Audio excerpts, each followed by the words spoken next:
Victor Marie Hugo was born on a cold winter day, February 26, 1802, in Besançon, France. The France he was born into was scarred by revolution and thunderous with the march of Napoleon Bonaparte's empire. His father, a general under Napoleon, moved frequently. His mother, a devout royalist, detested the emperor. This constant clash, between empire and monarchy, war and letters, steel and sentiment, shaped the mind of young Victor. As a child, he moved across cities and borders, absorbing the contrasting values of discipline and rebellion, order and freedom. Even in youth, Hugo was not ordinary.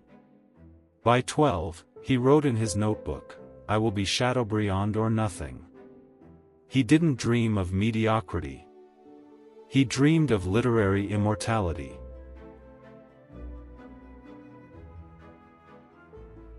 Victor Hugo entered Paris as a teenager, bursting with ambition. He wrote poetry with a musical soul and published his first book at just 20. But it wasn't until 1830, with the explosive debut of his play Hernani, that he truly shook France.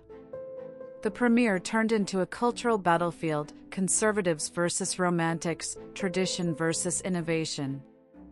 Victor had become the face of the Romantic Revolution in literature. He defied the rigid rules of classical art. He let characters cry, scream, and love without shame. Emotion flooded the stage, and the public responded with wild applause and fierce debate. His novels soon followed. In 1831, Notre-Dame de Paris, or the Hunchback of Notre-Dame, painted a vivid portrait of Gothic Paris, filled with stone gargoyles, tragic lovers, and a ringing bell that echoed human sorrow. But Hugo wasn't done.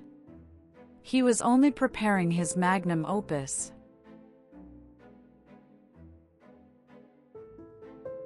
He would spend 17 years crafting a novel that would capture every corner of French society, from the sewers of Paris to the barricades of revolution. In 1862, he released Les Misérables. It wasn't just a book. It was a mirror held to injustice. The story of Jean Valjean, the convict turned saint. Inspector Javert, the merciless arm of the law. Fantine, crushed by poverty. Cosette, the orphan of despair turned symbol of hope. Hugo gave voice to those society discarded.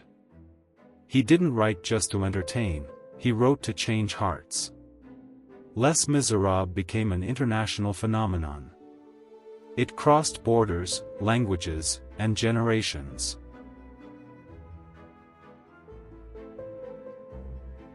But Hugo wasn't just a writer. He was a fighter, with words sharper than swords. When Napoleon III declared himself emperor in 1851, Hugo denounced him. The cost? Exile. He fled to Belgium, then to the Channel Islands, settling in Guernsey, where he built his own creative fortress, Hauteville House. For 19 years, he remained in exile. But he never stopped writing. In fact, exile ignited his genius. He penned poetic epics, political essays, and continued his battle for liberty. He campaigned against the death penalty long before it was fashionable. He called for universal education, for press freedom, for human dignity. His pen was a lighthouse in the storm.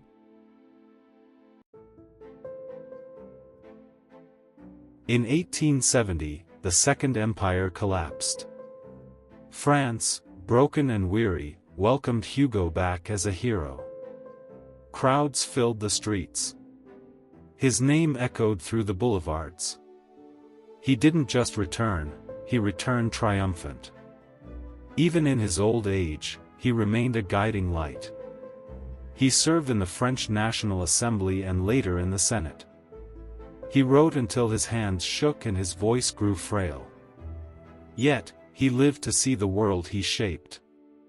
His books taught compassion. His poems sang of justice. His politics demanded a better tomorrow.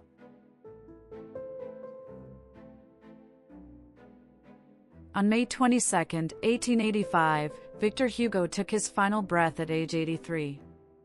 The city he loved fell silent. France declared a national day of mourning. Over 2 million people filled the streets to say goodbye. He was buried in the Pantheon alongside Voltaire and Rousseau, not just as a writer, but as a national treasure, a prophet, a guardian of the poor and the forgotten.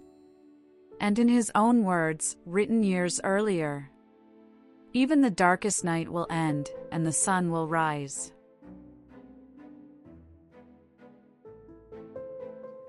Victor Hugo's name is not just etched in stone, it's engraved in the conscience of humanity. His stories became operas, plays, films, and anthems of the oppressed. His fight for justice lives on, in every whisper of Les Misérables, in every act of courage inspired by his words, and in every heart that believes a better world is not only possible, it is necessary. Victor Hugo was not just a man of letters. He was a man of light.